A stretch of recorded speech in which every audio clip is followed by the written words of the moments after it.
Hello and welcome. Um, Thanks so much for joining us live.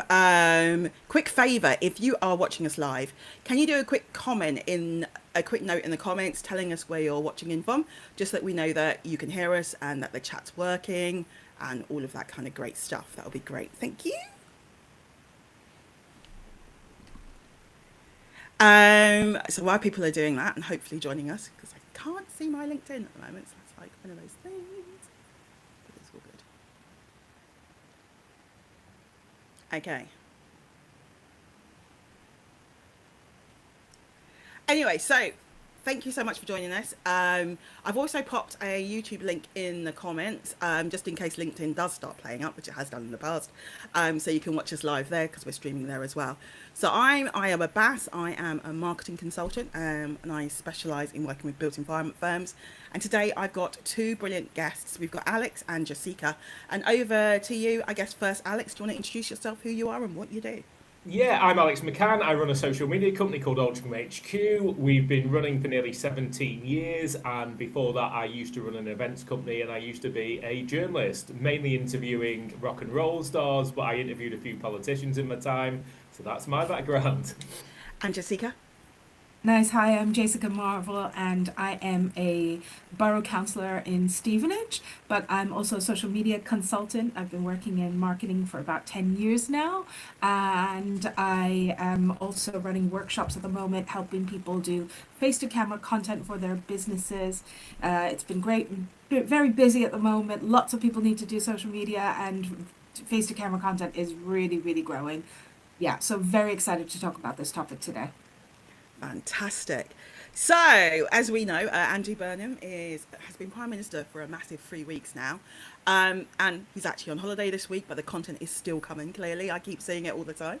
Um, so, in that time, I guess he skipped mainly the traditional kind of press conference format, and he's kind of gone to other platforms and done other things. So, things like Ask Me Anything's on Reddit, sitting on a chair on a square in Cardiff, which I thought was quite interesting, taking questions from the public, basically.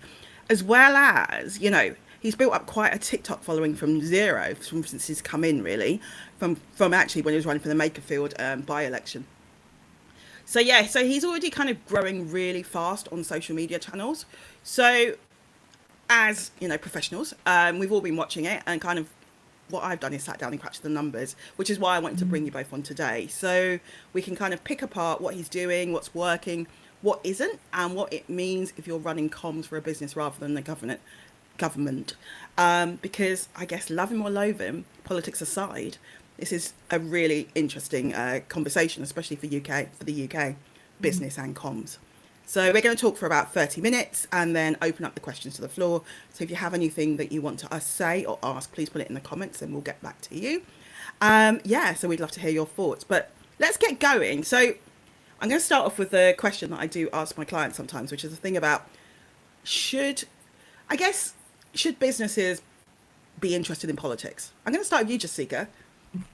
I think everybody should be involved in politics because politics literally affects everyone. And I know that I always get people telling me, I don't really do politics, I don't really get into it, but I think it's changing now at the moment. People are realizing politics is out there. We have to deal with it. There are some really crazy things that are happening at the moment that affect everybody, rules changing, laws changing, or people noticing that things are maybe not going in the way that really protects us. So I'm hearing more voices, but I think businesses also need to talk about how some of the laws are affecting their businesses too. There's been a lot about national insurance contributions.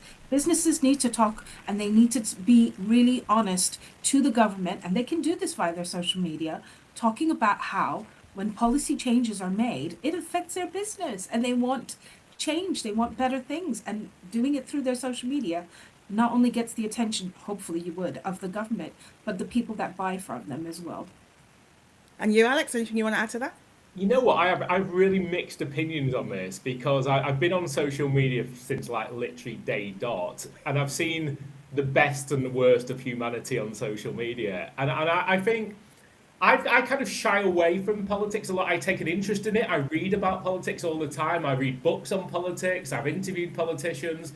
But in terms of putting your opinion out there, because sort of Twitter was the big channel that we launched on and sort of launched our business back in the day in 2009, when you see all the hate over there, I start to go down the opinion of like, can you really change anyone's opinion by a 280 character tweet or a LinkedIn post? I think, yes, we need to show an interest in politics.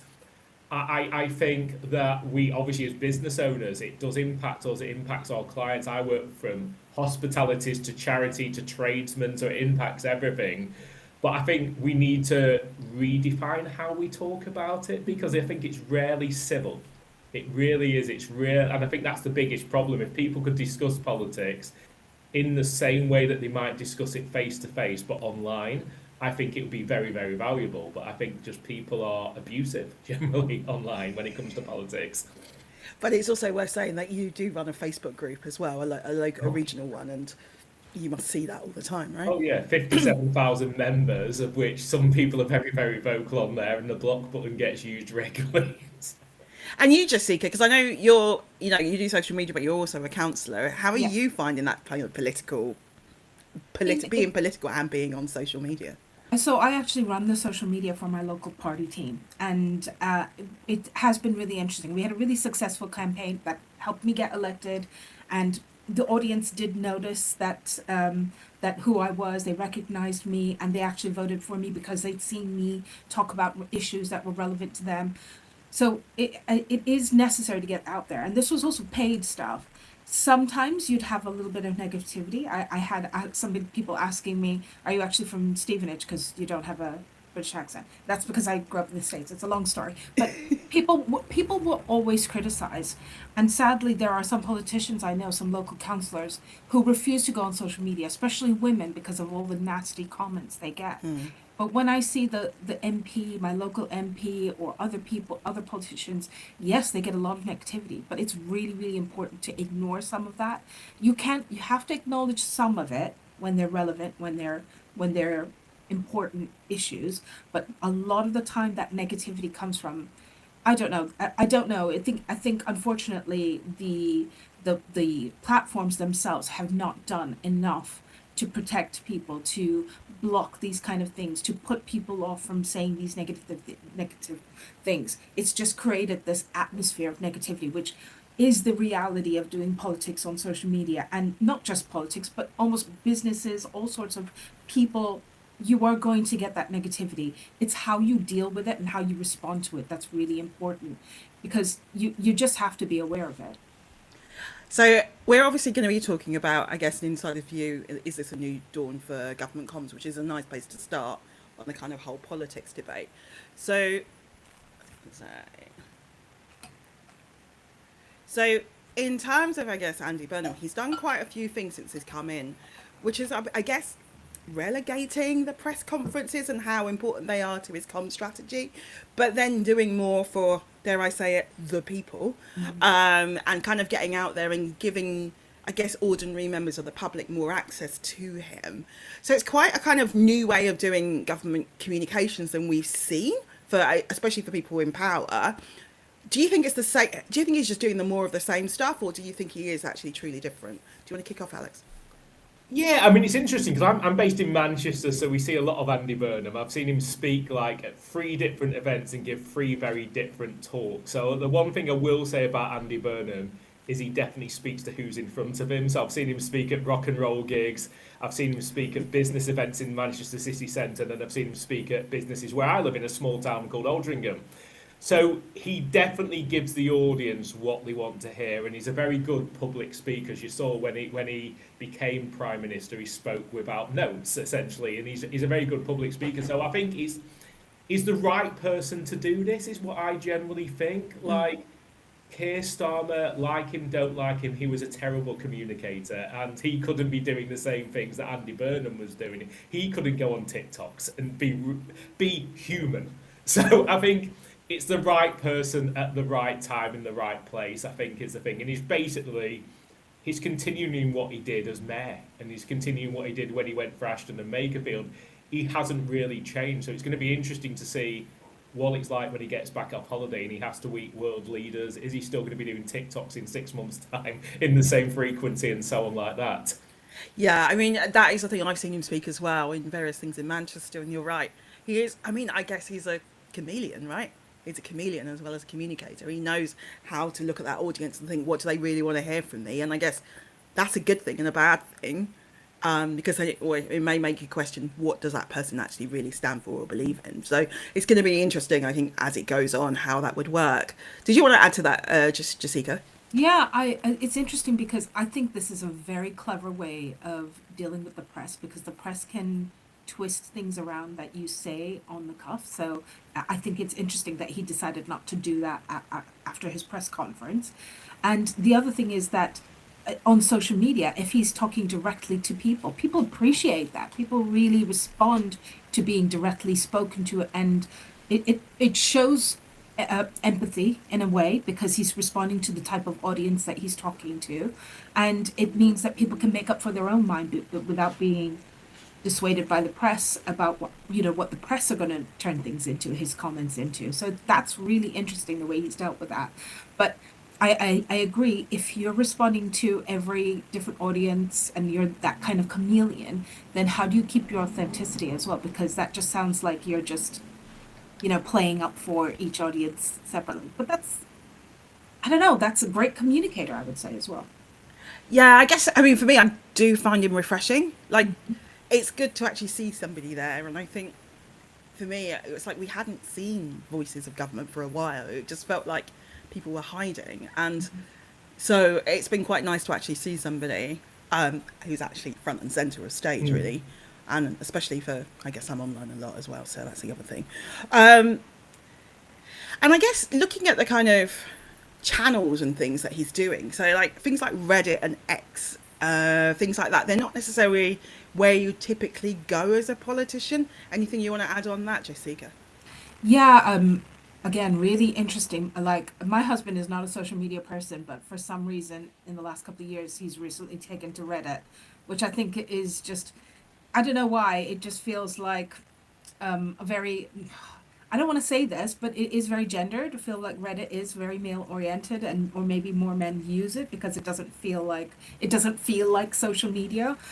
And X is, I don't know. I used to love Twitter so much, but X is, he's catering for every audience because he is our prime minister. He is for everybody. He is there to represent all of our choices and beliefs, and do the best that he can.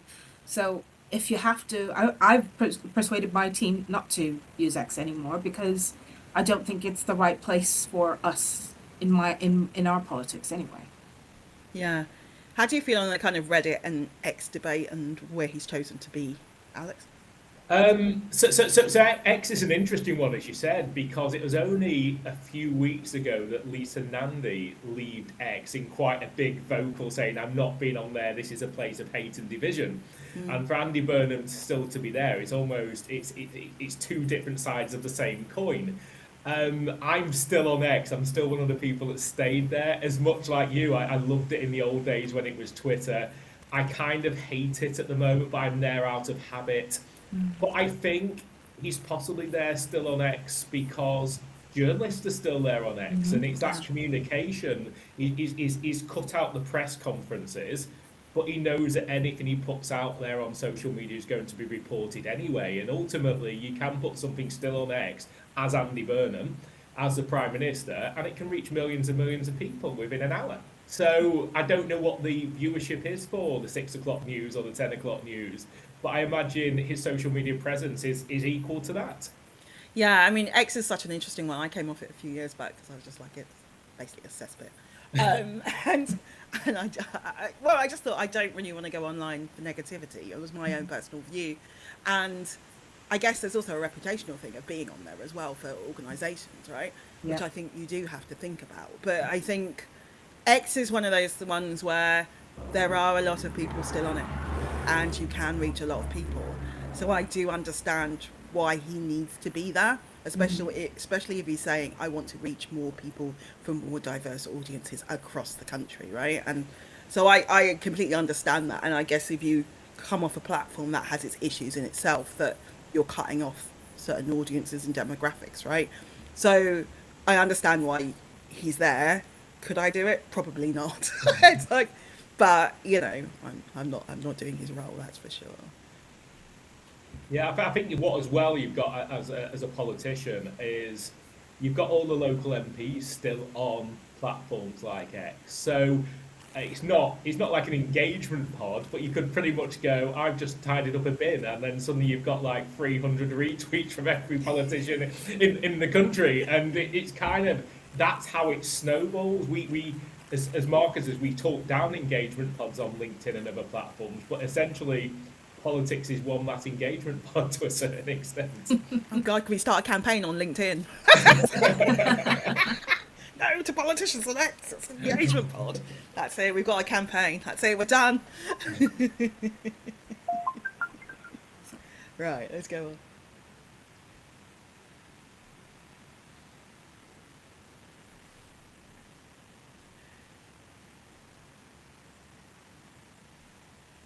So anyway, so he kind of was doing all these kind of weekly roundups, week 1, week 2. I wonder if there will be week 3 today. He pre-recorded it already as he's on holiday, or he's going to do it from the beach. But yeah, so he's kind of done 26 posts in 2 weeks. Week 1 was, I think he kicked off with 3 or 4 posts a day in the first couple of days. And then it's kind of averaging 2 a day. And it's kind of a mix of stuff. And I think he was kind of trying to throw... I always say shit at the wall. That's probably not the right technical term to use. but I think they talk about like flooding the zone and just trying out different formats and seeing what works, right? So what do you think of his strategy and what do you think it is? I guess is my first question. Who wants to go first? Yeah, I'll say I think it's a great way to start an account is to just start creating lots and lots of content, because if you want to get followers quickly and before you've got a reputation, you want to post as much as possible. And clearly his social media team have been working really hard to get that ready, prep it all, get it all out there, because there's no way you could just do this off the cuff every day. It's been planned, it's been targeted, it's been, how do we cover each audience? How do we tackle all these issues? Like scheduling all of that, getting it all ready. You can see how much work has got into it, and it actually works especially when you're starting out, because nobody's got any preconceptions yet. So it's a great way, and people want to see what's he doing next. Alex, do you want to add to that? Yeah, I think, as you said, he is throwing a lot at the wall and testing what works. And I think we've all probably got different opinions on what sort of content has worked and what hasn't. I think some of the content I've seen when he's rating pub snacks and he's talking about bombs versus cobs and stuff, that makes me cringe a little bit. But I mean, that's a personal opinion. There might be someone else who absolutely loves that. And instead it's touching into different audiences. And I think it's interesting, 26 posts in 2 weeks. So that is effectively like nearly 2 posts a day. That's a lot. And I think it's weird because you watch the TikTok experts, and you were talking before about yapping content and speaking to camera. And when you look at like the TikTok experts or the gurus, they're advising, post 10 pieces of content a day. So it's kind of that's ridiculous amount. But I think it's interesting, and I think he'll find his rhythm. He'll find what works. He's getting that mixture of light and serious content in there. And I think again he's trying to speak to all audiences, and it still feels natural whatever he's doing as well. No, he is a master communicator, and you can't deny that. And I guess, I mean, I'm similar to you. I kind of have not really enjoyed the pub stuff. I'm like, I don't need to see you drinking a pint. Like, I just, but I do think I understand what he's trying to do, and he's not necessarily appealing to me. There'll be other people going, oh, great, he's one of us, kind of thing. But I don't know. It's just, some of the government content, is this what I guess I always have that feeling of, is this really what we want to see from our political leaders? Or am I more interested in policies than him drinking a pint? Or I guess the pint was linked to launching a policy on that, wasn't it? Or whatever, and rates. But I think that there is that line. And I think some of the kind of trend-based content or some of the stuff that they do with influencers, they need to be careful, because some of that I'm like, that doesn't come across very well. No, I saw a post on Threads, I think it was yesterday, where apparently there's been talk about how he's supposedly been told to calm down his laddiness or his masculine Blokishness, yeah. behaviour. But he is a northern bloke who likes football and likes a pint and likes Manchester indie bands. So he kind of is being himself. You're not expecting him to start painting his nails and so on like that on TikTok just to appeal to a different demographic. He's kind of got to be what he is. And I also don't think that it's just blokes who are interested in those things. Women love football. Women love Yeah. pubs. So I disagree with that. Like that he should be toning down his blokishness because that is part of his authenticity. He's coming across as Yeah. himself, even if it isn't real. Even if it isn't authentic, it appears authentic, and he delivers it like he believes it that way. Do you know what I mean? Hmm. Yeah, I mean, he's an amazing communicator, and the way he delivers his stuff, it doesn't come across as fake or false or No. him being forced to do something. Because I remember last year watching a clip where Rachel Reeves, it was just before the October budget. Rachel Reeves was being interviewed for UK Labour's social media, and they were asking her, "What's your favourite Beyonce song?" And she clearly didn't like Beyonce, but she just looked so awkward, and Yeah, it was just, when you're like, this is not content that is working for you as an individual, yeah. or positioning you in the way that you need to be positioned. So I think there are times where you're like, this doesn't feel authentic, and I think that authenticity And is I really, have to really say, important. in comparison to Keir Starmer, because I was looking at some of his content, he's got the same sort of team who are telling him this is what you need to do, here's your script, here's what you need to say. This you can see all of that's happening with Andy Burnham. The difference is Keir Starmer doesn't come across as very comfortable in his own skin. That's what I think his biggest problem is. He's almost too self-aware. I know he has a background as a humanitarian lawyer, and I think when you're a lawyer, especially, you're very, very careful and considered with your wording, which in the court and things like in government and in parliament are really, really important. However, when you're just delivering social media, you need to change that. You need to be a little bit more relaxed. And Andy Burnham is really, really good at being relaxed and delivering his what he's trying to say in the most natural and empathetic way. That's what I think. Yeah. Yeah, So for me, sorry, go on, Alex. I was just going to say that the most authentic piece of content I feel I've seen, and I can't remember where it's his own piece of content or where it was like a filmed piece of content, but it was where he came out of Number 10 North, and he just comes out and he just goes, Manchester, I love you, like that. And it was half presidential and it was half very northern and grounded at the same time. And it was kind of like, wow, that was kind of a moment, I thought. Like, it was a really good piece of content. Yeah. And as I said, I can't remember if it's his own or someone just, like the TV crews filmed it. No, I've not seen that one. I'm going to look out for that one. But yeah, I mean, he does come across really well. I have to admit.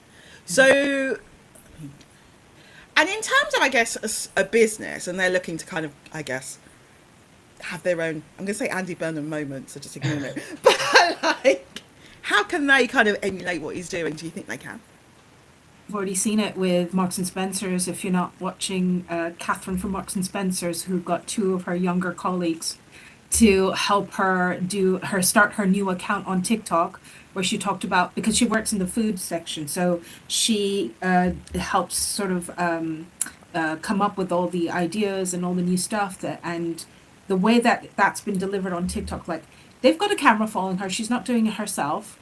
It does feel a little bit, like prepared and planned and whatnot, but it's a great way of using what somebody coined at the last Automacon. Somebody coined the word embedded influencer, which I think is really interesting when you're coming from a company or the government. Having somebody who's embedded within the company, who really knows what they're talking about, who's been in the job for a really long time, can be the best person to sort of represent the company, show people what they're trying to do, and show people that we're listening to you as well. We're listening to what you want. We're listening to what people are interested in at the moment, and this is what we're producing for you.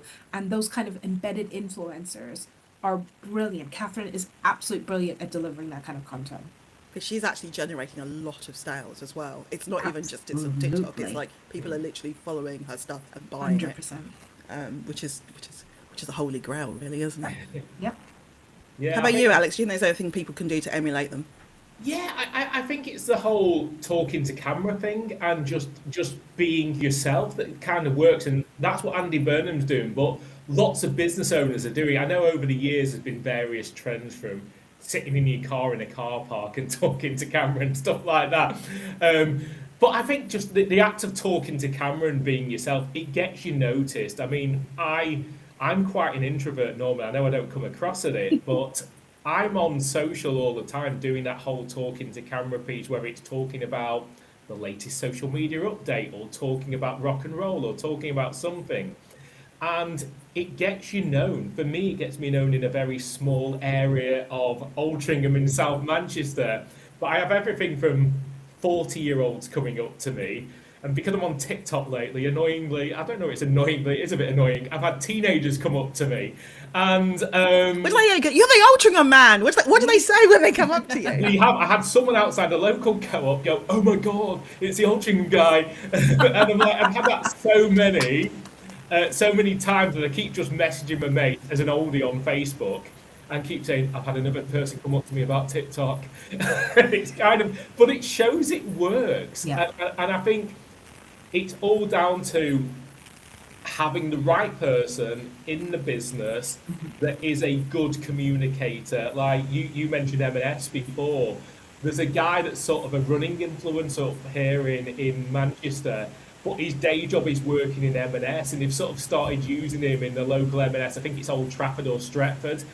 And he's a character, but you stop and notice when he's talking about these latest Percy Pigs or whatever from M&S. Yeah. People really do stop and notice it. Absolutely. Absolutely. I want more businesses to do that. And I know this has been going on for a long time. I used to work for a company that did that used to help with the Twitter on for Salesforce UK, and the CEO at the time, I can't remember his name, but he was prolific on Twitter. He talked about everything to do with Salesforce. He talked about his people. He talked about all kinds of things going on. So it was a great way of demonstrating the company's values, or the company valuing people as well. So having CEOs and people within the businesses talk about the business, I want to see more of that, to be honest. I want to see more of that because it does make me think, like, I probably buy more from M&S than I ever used to before, because I trust what they're trying to say. And it doesn't mean I like every product. I've tried some of the products and I'm like, that wasn't great. But it doesn't matter. I still keep going back, because they're telling me what they're doing. They're telling me what their insight is. They're telling me about what's trending. They're telling me about what's going to come out soon, and I can't wait to try it. So I love seeing that with businesses, and I think more businesses need to do that.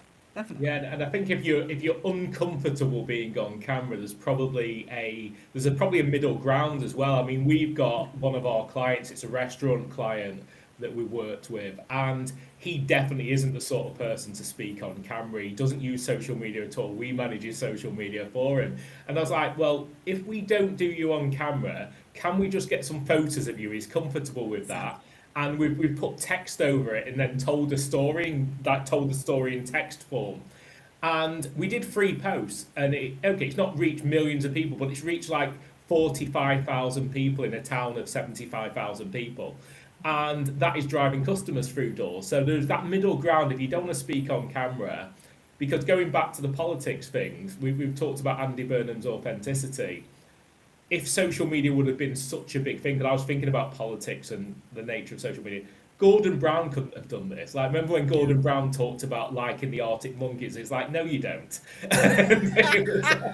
He couldn't have been doing TikTok. And I can tell you meant an Arctic roll, Alex. And I can tell you why some of these people are not comfortable. It's because they haven't lived through social media. They haven't been observing social media. And I get this a lot in politics, of people saying, I don't do social media, like they're too good for it. And that really irritates me, because the rest of the world there's a lot of people using social media. I get it. If you're not into it, that's fine. Don't use it. Don't even try and use it. If you can get a social media manager to sort of incorporate you the way that you've been talking about, great, do that. But don't even try to talk to camera if you have never watched anybody on camera and how they deliver it on social media. Because there is a way, there is a technique, there is a way of getting it right, and there is a naturalness that you have to bring to it, because unlike television and ads or whatever, It cannot be staged. People pick up on it like that, and you will get instant comments saying, "This doesn't look good to me." Do you No, know and what? I quite like. Again, he's sort of a Marmite sort of Yeah. character, but I kind of like Ed Miliband and how he comes Oh across yeah. on social media Yeah. because he does come across. Yes, he's a bit geeky. Yes, he's a bit awkward, but ultimately he comes across as himself, and Yeah. he doesn't try and be slick and doesn't try and be polished. And I think it's kind of since that can't eat a bacon sandwich moment, it's kind of like he's He's grown on embraced, you. he's become a bit self-depreciating, he's like has a bit of fun and has a bit of a laugh with it, and he comes across quite well, I think. Yeah. Didn't they have the same strategist as well? I think. Yeah, Yeah. I think a lot of them. Yeah, he worked with Abby Tomlinson. Yeah. There's a number of them who have, and he is Yeah. one of them. Hmm. Um, but I do. I mean, I think with social media, I think is there like a divide now? But like because I get this sometimes when people are like, they'll be talking about something like PR, like media related Hmm. to me, but they'll be like, oh no, they definitely wouldn't touch social media, like it's a second class thing. Yeah. Like, do you know what I mean? And I'm sitting there just thinking, you're making it sound like social media is this lowly thing that is done by 10-year-old. Absolutely. Like, do you know what I mean? And Yeah. you don't realize that actually, if you do it really well, it can make a huge impact on your business if Yeah. you do it And strategically. if I And you, had a pound for every person who said, just get the intern or just get somebody young to do your social media for you. I honestly, I'm 50 years old. I'm a social media consultant. I don't, I, and I'm, it has nothing to do with being young. It has everything to do with being in tune with the world around you. And it, I love that he's got some great strategists. Yes, they are young, but it doesn't mean that young is always the best way to go. It's finding people who understand your audience as well, who understand the world out there, who are able to read the data, who are able to understand how to deliver those messages. And messaging is the big core part of it, of how it controls your whole strategy. If you don't have that messaging right, nothing's going to work. And it doesn't necessarily mean that it's somebody young. It's just going to be somebody who's in tune and understands that. yeah, completely agree with that. Sorry, I get a bit angry about that. I can tell. Yeah. Um, so in terms of Andy, I think you kind of covered most of this in terms of his biggest successes seems to be the stuff where he is himself. So he's talking directly to camera. It's shot, I guess, relatively simply. And yeah, it's interesting what stuff is getting the most likes. It is the more kind of rough and ready stuff rather than it's staged, it's properly recorded. Any comments on that? Yeah, I think it's authentic content works, and when it feels like it's just filmed by someone with the camera. I mean, again, Manchester after Andy Burnham became Prime Minister, Bev Craig obviously was the Labour candidate, who's now Greater Manchester Mayor, and you can see Bev Craig's content, and it's virtually almost a replication of what Andy Burnham did. So she's doing the obligatory, I'm just filming this after doing a run. You're probably tired of seeing me in my running gear, and it's kind of like it's really interesting to watch. Like I don't, and again, I don't know whether Joe Public sees this because we all analyse stuff. We all go, "Oh, I can see exactly what they've done." Does the man or woman on the street look at it and go, "Oh, she's just doing exactly the same as Andy Burnham"? I'm like really Yeah, intrigued I by mean, that. it's interesting because my last guest was Tim Heatley, who's from Capital and Centric in Manchester, who is, he's one of the colleagues. He's a close kind of ally with Andy Burnham, but he does similar. You've got the walking, talking to camera, holding it. He uses mobile and things like that. And I think there is a whole school of content like that and an approach like that, isn't it? And I guess, Yeah. yeah, we probably see it more than most people do Yeah. because we're It's online. exactly what I've been doing in my workshops, really, is showing people how to make really rough and ready content that can just be what I would say very responsive to things that are happening around you. So the perfect timing would be after an event saying, I've just delivered this speech and this is what I'm thinking about it and I want to hear more from you. Having that kind of reflective content that talks directly to your audience. And it's almost like having a FaceTime, right? With somebody you're like your mom or whatever, and you're having that conversation. So sometimes that camera content like that, even when the angles aren't right, I think there's a little picture there of him with looking where his head looks like that, but that's because of the angle he's using. But it triggers something in your head for people thinking, oh, he's talking directly to me rather than being filmed and staged, if that makes sense. And I guess we're away from that, that when everything used to be so polished, Remember your Yes. polished feed on Instagram Yes. was the holy grail, wasn't it? And now it's just, it does feel a bit more rough and ready, and people want the Especially realness. especially because of AI, because it's so easy to create AI content where you can just feed it, what you want in. It takes your image, it makes you look like you're delivering a video. That is happening a lot at the moment. So to be able to distinguish yourself from inauthentic AI content and doing your own content where it's not necessarily perfect, where you're doing it yourself, where you're just putting it out there. And I can tell you, I bet it gets checked as well. I don't think it goes straight out there.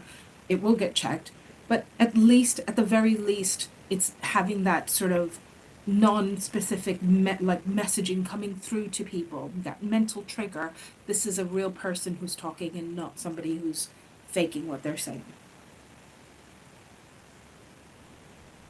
Cool, let's go on. So I wanted to show this one because I thought this was really interesting, was that, I mean, his TikTok is growing at a rate of knots, his new TikTok. And obviously we've said how much he's actually posting, which is huge. And we're all on TikTok, which is good, because I know there's a lot of social people who aren't on all the platforms, which I always find weird. But yeah, I mean, in terms of his TikTok, which is growing super fast, I guess the biggest person is Nigel Farage. He's got 1.5 million followers, which is crazy. I think he set it up in like 2022. I mean, is there any kind of, I guess, any rules on how business leaders or people could replicate this type of approach, or build up such fast traction on a new platform? Do you want to go first, Alex? Yeah, I mean, it's interesting because obviously when someone becomes prime minister, they're going to have a certain amount of people following them anyway. So it's a certain of it. It's earned because of his title. That's the reality of it. People are just going to follow from all around the world, and they're going to want to see what the prime minister of the UK is going to be posting. That's the reality of it. But I think it's the volume of what he's done. You see a lot of accounts that launch on TikTok in quote marks, and then you do one post and then there's a gap for 3 weeks before, and that's not how TikTok works. TikTok has got to be planned. You've got to think about, when we work with businesses, we quite often say, before you're even joining this platform, we're actually planning out what content is going to go on there, and you've probably got to have 3 weeks to 4 weeks worth of content ready to go. Even if it's not filmed, at least have the ideas down on paper, and there can be some quick wins off the back of that. But yeah, I suspect there's potentially pieces of content planned all the way to Christmas, even if they're not filmed yet. And that's the reality of it. That it's going to be planned, it's going to be strategized into an inch of its life. That's the reality of it. Anything you want to add, Jessica? Yeah, you know that they're going to have teams who are doing this for them. And this is something I have to say, for a lot of the small businesses that I speak to, this is not an achievable thing for small business. This is something that if you have the finance for it, if you have the investment for it, which I can see Andy Burnham's making, is that you can have all of this content planned out for months. But I have to say, looking back, because obviously in politics, I have been observing Nigel Farage and Zach Polanski, and Zach Polanski's had some really, really interesting posts that he's done where, again, it's a mixture of direct to camera, like where he's doing it himself. And there was this one very cinematic ad where he was talking about some real situation and he's running through the streets or something like that. I thought that's a very powerful statement. So sometimes having that kind of very cinematic content can really cut through all the noise on social media.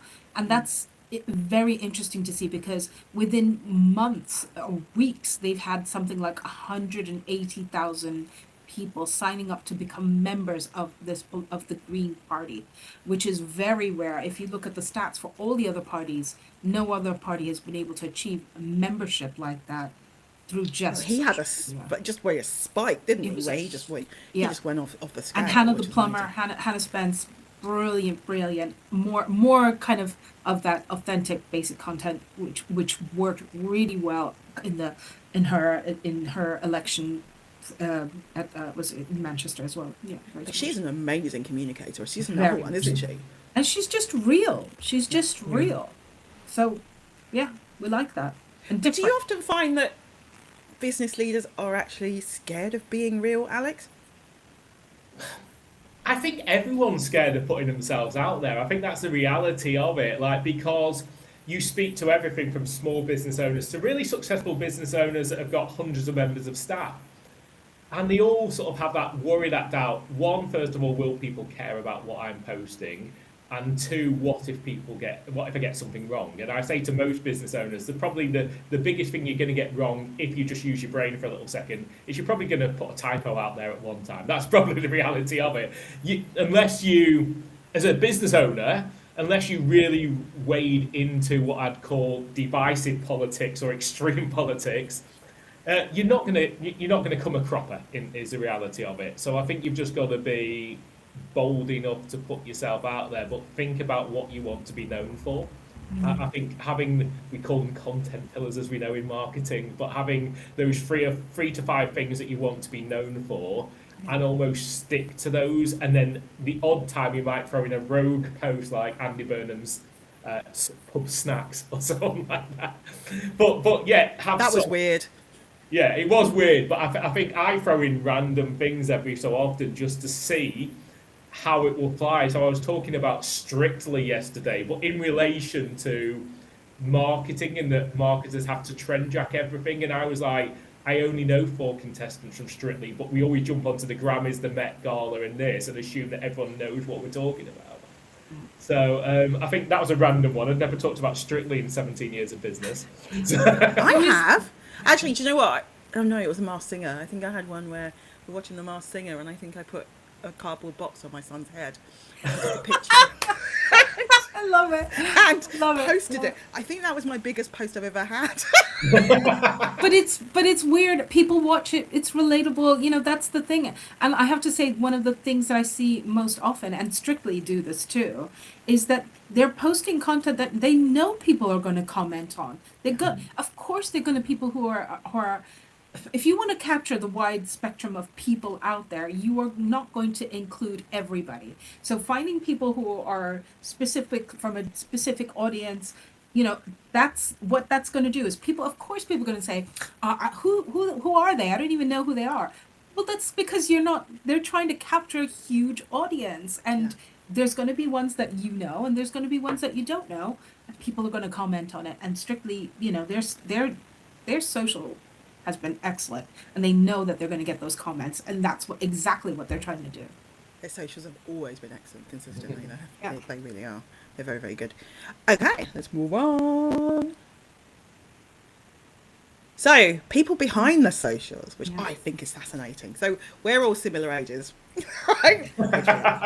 We are from 48 to 50. That's between us. So. The people behind the socials, so like Abby Tomlinson, I think is fascinating because she's done a lot of the UK Labour 2024 campaign, which got them into power. She also worked for Keir Starmer for a bit, but then left because I can imagine. Spicy. Well, I would imagine that his style isn't necessarily the speaking to camera style. If I was his social media manager, I would be so frustrated because, you know, he's doing and saying everything he's supposed to, but it just falls flat. It just honestly, I would be like, oh my God, can I just do this for somebody else? Because I can't. Yeah. But his argument could be, I'm just going to get my head down and do my job. Yeah. You know, that's it. I'm doing my job. Why are you asking me to do this stuff? Yeah. And then also, when I started digging, as I do, Jack Anderton, who is kind of considered to be the brains behind Nigel Farage's social media stuff, and also Reform. So he's obviously built a massive following as well in terms of both of those in terms of the TikTok outlets and X and all of that kind of stuff. Mm-hmm. So is social media a young person's game? Are we out of it? Don't want to go back on that again. Yes, like there's the whole millennial generation who have like grown up with it, I've worked with a lot of, you know, younger people who are absolutely brilliant. There are people who are going to be brilliant at it, and there are people who are going to be all kinds of ages and even better.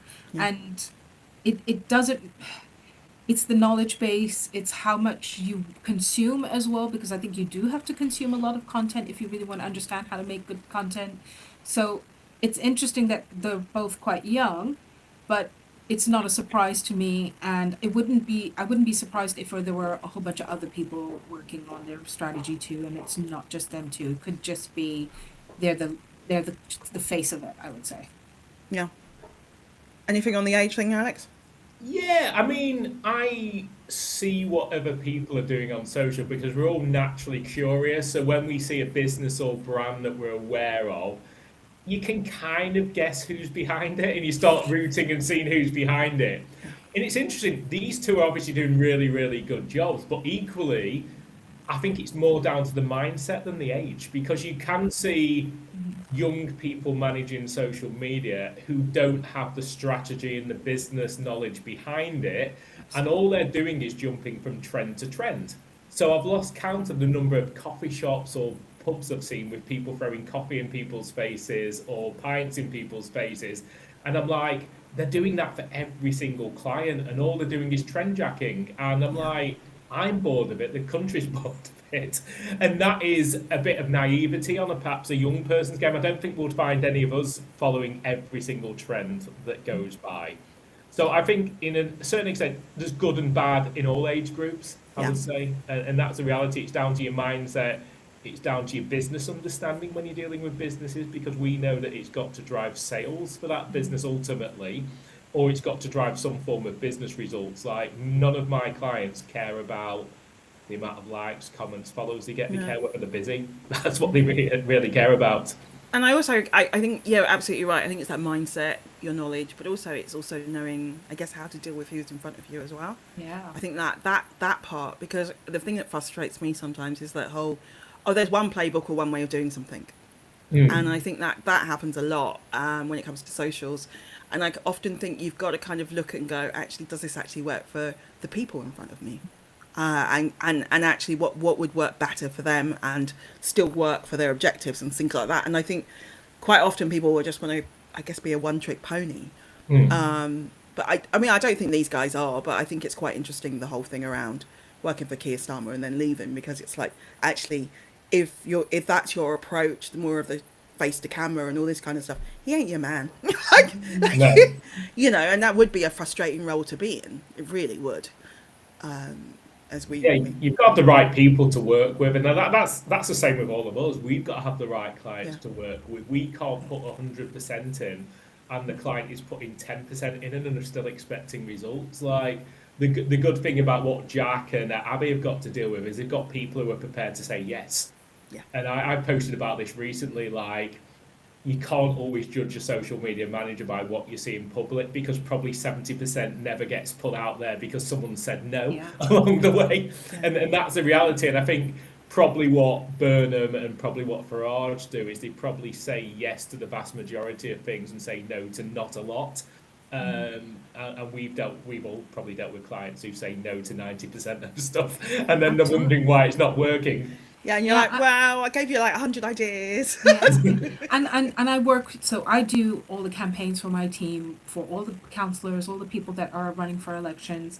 And there are going to be people who are terrific on camera, and I use them over and over again. And there are going to be people who are not necessarily, and I have to a little bit coaching, a little bit of help. And then there's also content, like I use CapCut templates sometimes to give like a video collage, right, of things that moving in a really fast rate. It's quite quick. Just see lots of images, and I've had some people on my team saying, "Can you slow that down a bit, because I couldn't see it." And I'm like, it's not meant for you. It's a style of content that works really well. It's not necessarily meant to be seen in that way. And just work with it. Just bear with me. Trust me. This is how things go. There's going to be content that your clients or whoever are going to get, and there's going to be content that they don't. But it's always going to be about the audience. It's not about them. And one thing I would say about the difference between older people like us and younger people is, one thing that I do find like younger people in marketing generally disregard is Facebook. Like, Yeah. Facebook has got the people who are either A, voting for politicians, or B, have the disposable income to spend on businesses. And I think sometimes that is what I see on like a young marketer who works with businesses. They're all on Instagram, they're all on TikTok, but their biggest demographic is 45, 55-year-olds, and they've got a Facebook page that's got like 2 people who follow it or something like that. And I do think if you're marketing towards middle-aged people and upwards, you need to understand Facebook. And if you're a young marketer, you're going to have to spend time on Facebook pages, Facebook groups, understanding all of that side of things, which obviously they're not on. You've got to know how to do these Facebook ads, because I've been doing them for years, and it's not easy, and it's something you have to like really develop a skill for, and you've got to really understand those audiences. And I have to say they've been really successful for our campaigns. We've for just a small town councillors that I'm trying to get like content out for, we've had up to like 40,000 views, which is done through those ads. So you do have to really understand the platform to be able to do that as well, for sure, and the people that use them. I guess it is all down to your target audience and really understanding where it is that they hang out. It's a basic, but it's something that people can. I guess people prefer to kind of go where they feel comfortable, right? And just because people are younger doesn't mean that they don't still look at Facebook and see those ads, because those are the first things that come up. The ads, they will come up through Instagram stories. They'll come up through whatever. So yeah, even if they say they're not if they're not focusing their work on it, they're seeing it. They're seeing it. Okay. We're gonna miss that one. So yeah, I just wanted to touch on the new roles. So the Government Media Unit, when I was on holiday, they have put up, I think it's actually 12 new roles that they're recruiting, all around social media and communications, which I thought was really interesting. And split between London and Manchester, hybrid. But they were actually asking for people to have skills such as you being in front of and behind the camera and things like that. And it's a really wide range of roles. I mean, what do you want to say about that, Jessica? Yeah, I saw this too. I saw somebody else on TikTok commenting on it. I commented on it on TikTok. What I have to say is it's not just like the variety of roles, but how much they're paying is pretty good for the market. I am surprised because, I've interviewed for roles like this and the pay's been a lot less, and especially around London. And it's very interesting even to see the ones outside of London have very similar pay too. And I think that's really smart, because if you want to get the best people, you've got to be competitive. And so far in politics up until today, the pay for roles for political parties or whatnot, even for government roles, NHS roles, has been really, really low. So what that tells me is that they're very interested in getting the best of the best. They're making competitive offers, and they're taking this very, very seriously. It's refreshing, I have to admit. I don't think I've seen that many roles, and they're well thought out and specced out as well, which I think is a big statement of intent. Alex? Yeah, I mean, I when these posts were all over LinkedIn, all over X, all over TikTok, where people were discussing them. And you saw the reaction from the public. I mean, we see it from the professional angle on why it's needed, but the reaction from the public was kind of like, he's not a TikTok star, he's a politician. Why does he need all of these roles? And I think that what Joe public don't understand is how many roles are actually happen behind the scenes anyway as we exist. I mean, our local council, Trafford Council, they must have about 4, 5, 6 PR people that regularly send me press releases, and no one complains about that. And they're sending press releases for anything. And I think my answer to someone on social media when they commented on all of these roles saying, why is it needed? And I sort of answered something along the lines of, what? A Prime Minister communicating where the general public are, why is that not needed? And I think that goes down to perhaps a lack of understanding from the general public and small business owners. Like, we've all been working with business owners where they expect us to be the graphic designer, the videographer, the photographer, the copywriter, the community manager, everything, and they want to pay the bare minimum for it. Each role is distinct in marketing, and I think you're doing the right thing here. Yeah, it was interesting. I think I recently had a call where they were like, "Oh, so you're going to do that, but are you also going to pick up the phone and sell for us?" I went, "No." Yeah. So that's the thing. I guess people don't understand what it actually takes to do good communications, and it is that strategy side, having that clearly spelled out, and then having a team who are skilled enough to deliver it well Yeah. and have the skills. I have to add, one of the women in our women network that you and I have met in, Fatima Haji, she is a social media, she does social media ads, Facebook for brick and mortar businesses. And she actually told me that when she finished university as a journalist, she was employed straight into the Labour government's Labour government's team for Tony Blair. And they invested quite a lot in PR at the time as well.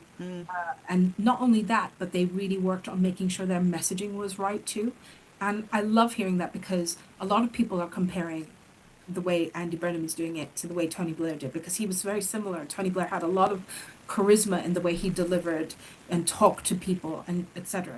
Whatever you think of him now, because I have thoughts, but whatever you think about that, the investment was made there in PR, which at the time, 20, 30 years ago, that is where people were reading the papers, people were consuming information in that way. That is what they focused on. So similarly, I'm seeing this from this government are really interested in getting the messaging right. They're investing, which is the biggest thing, because a lot of companies, so many companies, do not invest in their comms or social media. In fact, you'll notice a trend in the last couple of years. I think it's changing again, but in the last couple of years after COVID, huge amount of marketers were unemployed because funding was the thinking was, let's invest in sales and let's cut marketing. That's what I saw a lot of. So to see this trend changing, and I think this is going to change the trend not just for government, but for businesses going forward, is to see more investment in comms and social media and that sort of thing. Which I think is a very good place to be. Absolutely. Hire us. That's where we're going to finish. I'm like, yeah, that works. If anyone has any more questions that they want to put that we haven't covered, I think we covered a hell of a lot of ground, please do put them in the chat and we'll answer them now. And finally, I'll just say where you can find us. Where can people find you? Jessica.com, which is where you can find me, and you'll find all of my social media, because I do have social media accounts for my counselor work and for my marketing business. But you can find me on TikTok talking about what I actually do as a counselor and my comments as a social media consultant as well. And you, Alex? Alex McCann on LinkedIn or Oldcombe HQ across every other social media platform. Okay, fantastic. I'm going to stop sharing my screen and say thank you so much for listening. I don't think we've had any questions come in, but to be honest, we've talked a lot anyway. So that's been awesome. Thank you so much. Thanks for joining us. And if you are interested, this episode will also be out as a podcast, probably next week as well. So yeah, thank you so much for listening in and for being amazing guests. Thank you. Yeah. Thank you.